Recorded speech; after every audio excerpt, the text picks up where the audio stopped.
journey through the stories that define the artists playing Bonnaroo. Who are they? What are they? What will you see? The what? Which bands this year that matter? Yay. With Brad Steiner and Barry Courter. Don't I make it look easy? Don't I make it look good? Something we specialize in. Just don't drink all my liquor. Okay. Anderson Paak, more specifically Brandon Paak Anderson. Did you know that's not even his name, Anderson Paak? Brandon Paak Anderson. That's like if I called myself Steinbradder. Is it Pack or Park?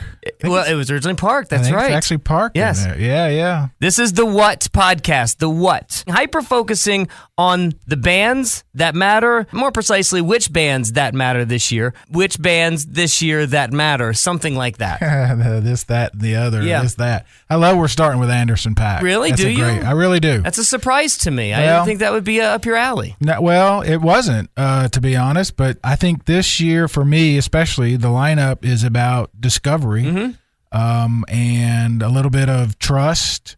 That we've gone, you and I, almost 30 times each? Yeah, thereabouts, I guess. combined. Oh, my God.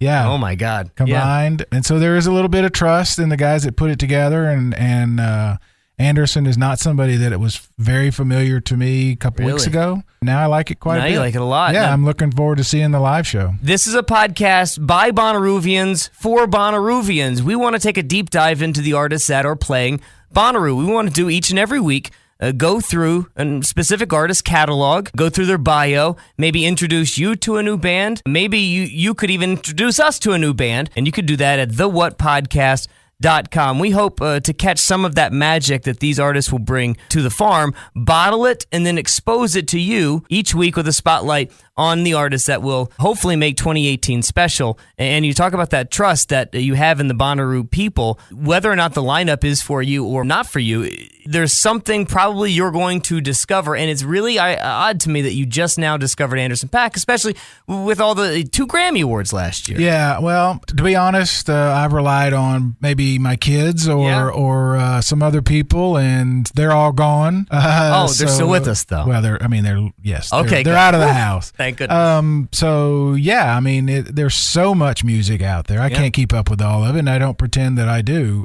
I have learned over the many years of going to Bonnaroo, you're there. You really don't have much else to do. You don't have anything else to do. You might as well go discover a new great act. Sure. That for those just joining us who don't know who we are, that's Barry Courter. He writes for the Times Free Press and has for since the inception of newspapers. From the beginning of newspapers, you were there. Pretty much. Yeah. It's the first one rolled off with a ink press. I'm Brad Steiner. I do a radio show on a top 40 station in Chattanooga, but our passion, no matter if Barry's writing about a recipe or if I'm playing Beyonce, our passion is independent alternative music, and nobody showcases it better than the foremost festival, and that's Bonnaroo. So not only do we appreciate you, but we appreciate the Bonnaroo people for being so supportive in this. And because they're so supportive in this, they're giving us a pair of tickets to give away to a podcast listener. This, our inaugural version of the What Podcast. Somebody that listens to this podcast is going to win Bonnaroo tickets. I'll tell you how to do that coming up a little bit later on the podcast. But Anderson Paak, to me, I love him so much because everything that he writes, everything that he performs, the way that he performs it, it all starts with that bio of his. And that bio of his is not only inspiring, but it's heartbreaking. No question. And the other thing I love about him, that I'm learning to love about him, is you can hear so many influences. Yeah. I mean, not just in the lyrics like you're talking about. His storyline is one thing, but every time I hear it, today I heard Curtis Mayfield. Then I hear a little James Brown, and then I hear a little Pharrell with the danceable part of it. And I think it's a good example. That's why I say I'm glad we started with this one. I think it's a good example of that sort of discovery. Like I said, the kind of thing you might find at a Bonnaroo. You might think you knew what it was. You might have had a prejudice, which I did. I mean, first of all, the name sounds like an accountant firm. Not to pick on him, it's a great name, but it does. He's not at all what I thought the name. Well, the name essentially Korean. He comes from a Korean mother who married a man who eventually tried to beat her to death. In the front yard with him, Anderson watching, and his sister, I think, right? This is a little bit of how Anderson describes his own biography. The family situation is, a lot of people go through torn families, but definitely I'm one of them. I had 3 generations of prison, of parents go to prison. So my mom, my step pops, and my biological pops all sent to prison. By the time I was 17, both my parents were in prison. My biological pops was sent to prison when I was 7. So I grew up in church. I grew up all sisters, 2 older sisters, 1 little sister. And, my mom was a workaholic, so I was raised by like the TV and just, friends and my big sisters. And when he talks about his biological dad, he goes even further. He went from being there every day to him, I only see him, a few times a week. And then, to the day where he was like, where I saw him literally on top of my mom, really trying to take my mom's life. So it was like tough. That was like last time I seen him. Imagine how that influences someone's entire catalog that they will write, especially when you listen to the song The Bird, which sounds to me like a guy trying to expel some of the demons. Yeah, you couple that with, you can just imagine a young person having that happen and then locking themselves alone in a room with their music. Yeah. You can hear it. You hear it in what he does. I don't know what it is, but I guess the reason why I love him so much is because he follows a lot of the same threads that most of the artists that I like in my life, that they make lyrics that take you to a completely different life experience than my own. Whether it's depressing, whether it's jubilation, in his case, it's a life that I would never in a million years be able to relate to. But oh my God, when he does it, when he writes it, when he tells the story, he picks me up right by the neck and drops me into his life experience. Yeah, there's a lot of things I like about that song. Exactly what you just said, but then the line, I had to wake up to make it through. Yeah. It could have gone a lot of ways in the environment that he was in. So Sure. He has that line I can relate to no matter what my life experience is. Yeah, and it drove him to go to music school. Couldn't make it because he couldn't afford it. Became a TA, played drums on his own.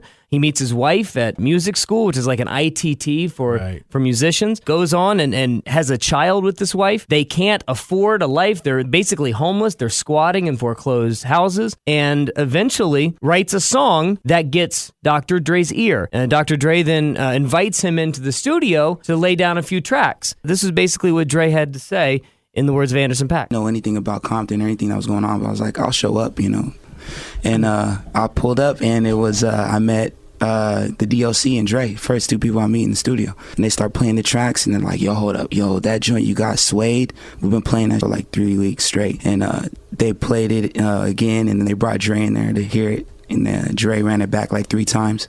After the 3rd time, he was ready to work.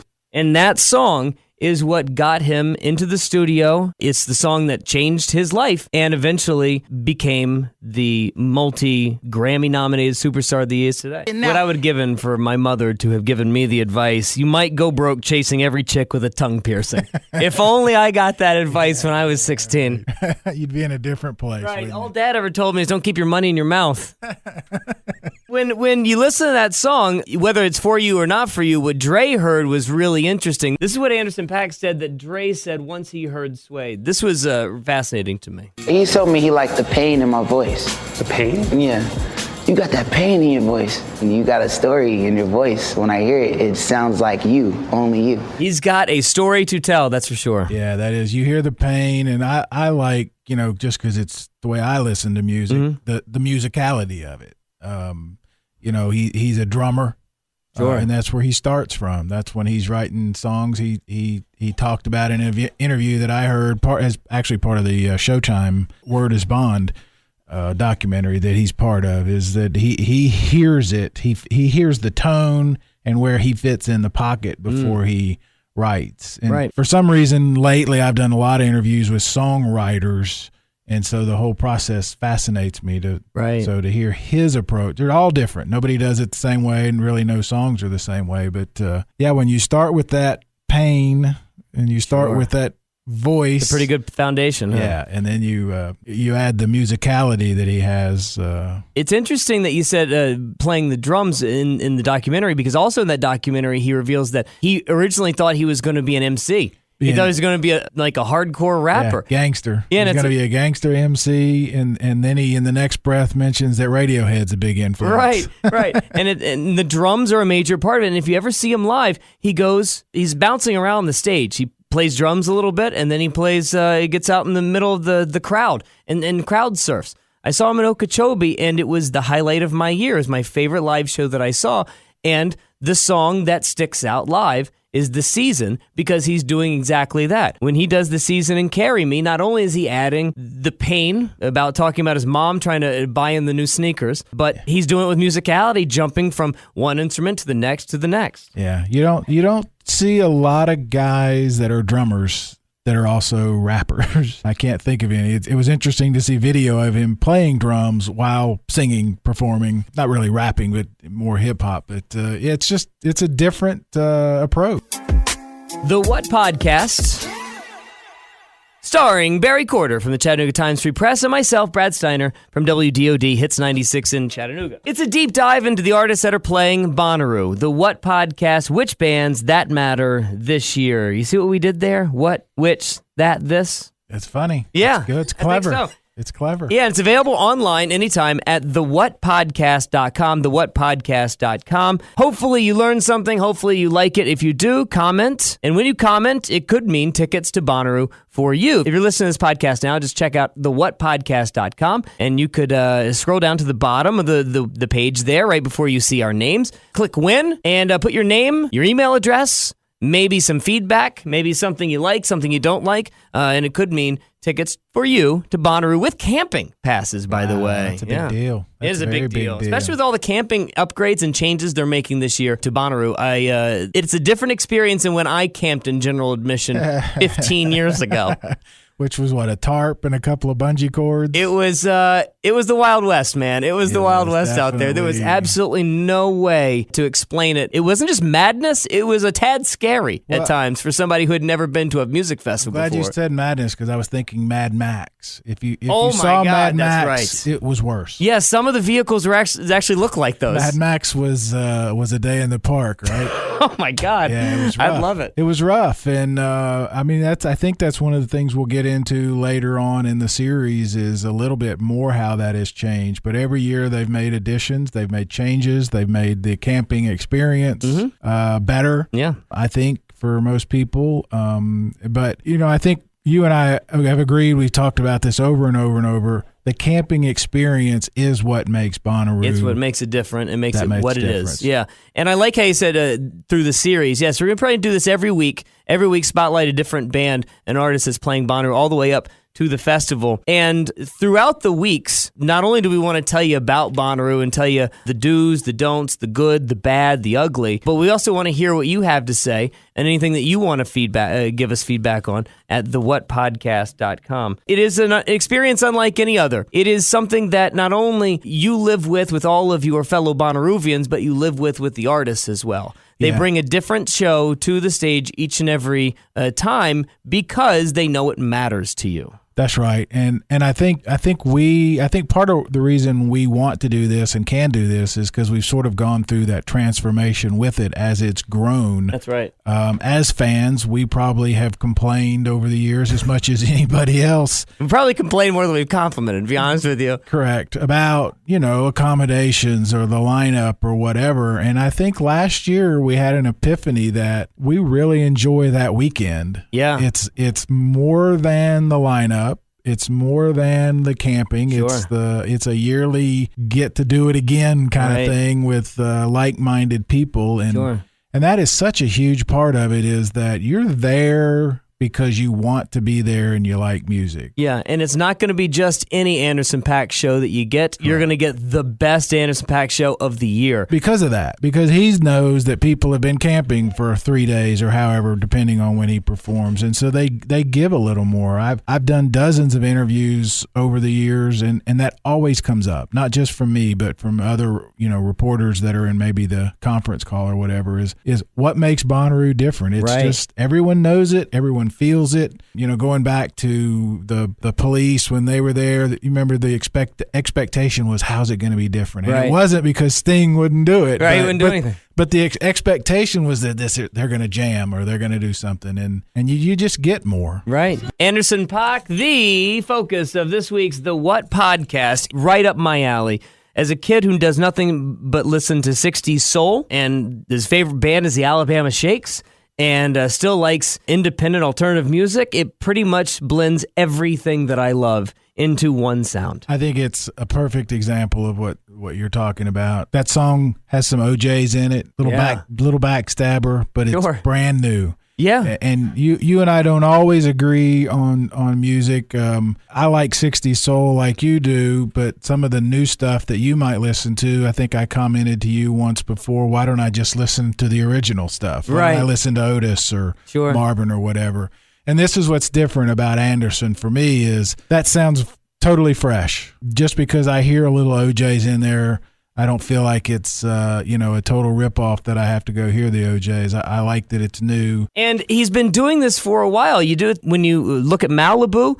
You think that this was something that just popped out of nowhere. Like, oh my God, look what I just discovered. But no, he had an album that was doing some of the similar things just a few years before called Venice. So the point is, for Malibu, it was insanely personal, right? He wrote a lot about his personal struggles, his life with his parents, his life with his sisters, and the struggles that his life took on from age of 7 to 30. Well, Venice was a little bit different to me. Venice sounds a lot like a 25-year-old who is being 25, if you know what that means. You know, a 25-year-old good-looking dude being 25. Sure. It was a little less personal. It was a little bit more, dare I say, drinking and drugs. But it's amazing that the core of him, the core sound of him, still remains in that old school R&B, but with that Pharrell kick to it. You hear that youth, the pain from the youth. You hear the church. You hear all that. You hear him locked in the room listening to 60s soul. I think I love you.